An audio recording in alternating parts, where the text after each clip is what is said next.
Good evening, I'm Sexist Fairbane. And I'm Prime Flamsteed. Spirits and television ratings are high here in the capital as the No Child Left Behind games enter the 5th day at Jones College Prep High School.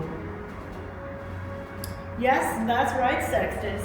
As our viewers know, the No Child Left Behind games have replaced the discontinued selective enrollment process in determining which students will attend the 11 highest achieving high schools here in the capital.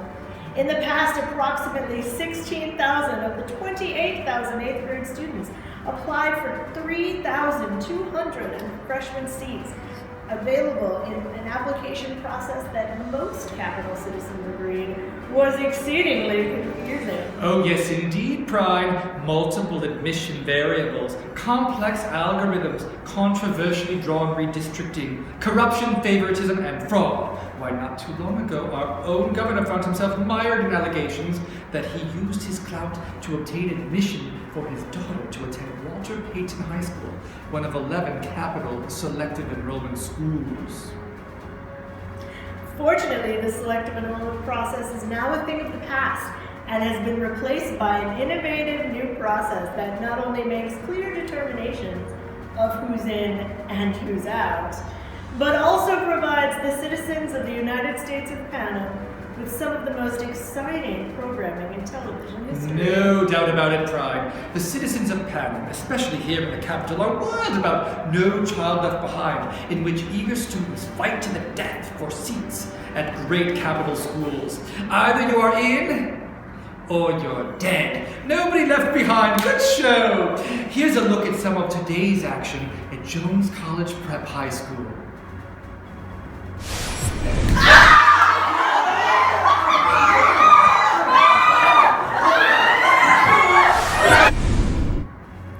Well, Sextus, tonight's segment momentarily takes the focus off those darling, committed, slinging and slaying A students to the, are you ready for this? The teachers. Yes, Prime. Our viewers may be surprised and delighted to learn that nobody gets into these great schools without a fight. This year's teachers who aspire to teach at the Special 11 schools, also known as the SPELEVEN, participate in the newly developed competition known as Race to the Top. Here's a first look at this no-hold-barred competition with Race to the Top game representative Magnus Portshore, also at Jones College Prep. Mr. Lin, if you sneeze with your eyes open, will they pop out? Does the person in question have glasses on at the moment of the sneeze? Yes. The answer is no. Our eyes naturally close when we sneeze to prevent bacteria from getting into our eyes. Glasses or no glasses. If you sneeze with your eyes open, they will not pop out. Correct. Very clever, Mr. Lin. 5 points. Mr. Hancock, a biology question of great importance. Can humans survive on just a diet of insects? Oh, absolutely. Not only are over 1,000 species of insects edible by humans, but they are chock full of protein, and they form a nutritious and sustainable diet. Oh, very astute, Mr. Hancock. It's a pity you weren't as quick with a beaker during the chemistry lab. Mr. Palipne. Yes. What is the astronomical unit popularly known as the distance between the sun and the Earth? Well, sir, that depends on the day of the year. See, the Earth does not travel around the sun in a perfectly circular orbit. It's very elliptical, it's slightly elliptical. Therefore, the distance between the Earth and the sun changes throughout the year. Incorrect, Mr. P. The astronomical unit is no longer always in flux. In September of 2012, scientists declared it a fixed measurement of precisely 149,597,870,700 meters. Sir, allow me to explain further, though. Ooh, failure to keep up with the scientific developments. 10 points are deducted from your score. That combined with your failure to create a fatal chemical concoction that emits a pretty orange gas results in your immediate dismissal from the Race to the Top games. Lynn is the winner. Yes. It has been my honor to compete with both of you. So, Mr. P, what do you choose? Beacons and Bunsen burners at a neighborhood school? Or death I choose death. I still have a few drops of my fatal chemical concoction. Please hand it over. Better save a few drops for me. Bottoms up, cheers! Yeah. Riveting entertainment, and purposeful too. Imagine reduced costs to the public, fewer mediocre teachers to pay, fewer average students to educate. Well put, Sextus. Some people are suited to make real contributions to our society, and others, well, they are just takers. The games are separating the wheat from the chaff, and they are just plain fun to watch. Now let's take a look at the race to the top action in the World Language Department.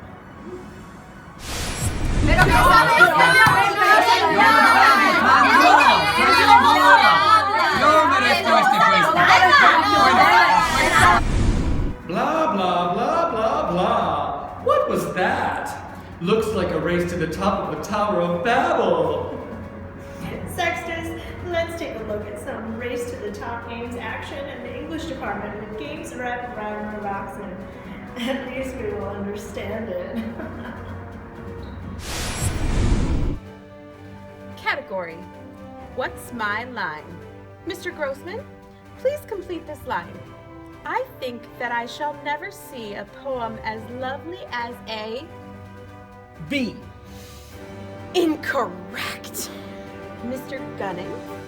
Oh, I don't know. Gee, do you think maybe it could be a tree? Correct. Yeah, next time. You got the next one. Category. Name that sonnet. Mr. Grossman, state the title and poet of this poem that begins with these lines. Go, lovely rose. Tell her that wastes her time in me, that now she knows, when I resemble her to thee, how sweet and fair she seems to be. Sonnet 54, William Shakespeare. Incorrect. Mr. Gunning? Go Lovely Rose by Edmund Waller. The title's in the poem. Correct. Another point for you, Mr. Gunning. Category. Complete the iambic pentameter.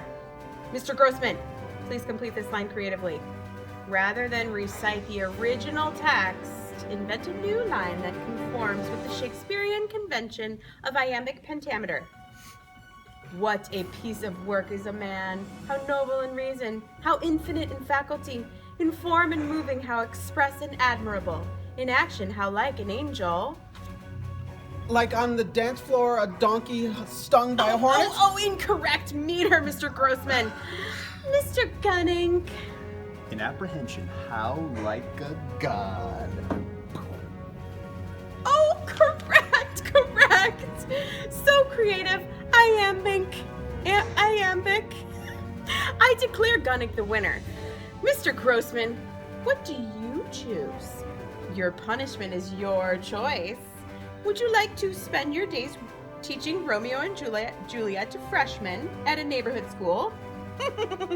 Or would you like to die? How many floors are in this building? 7. Why? You need a push? There's also a pool. Well, it looks like Mr. Grossman's race to the top is turning into a race to the bottom. And that's a game he is definitely going to win, whether that means the sidewalk or the bottom of the pool. Thank you so much for tuning in this evening. We will be back tomorrow with all-day full coverage of Day 6 of the No Child Left Behind games and several more lighthearted moments from the Race to the Top games. It really is fun to watch those teachers squirm. Good night, everybody. Good night.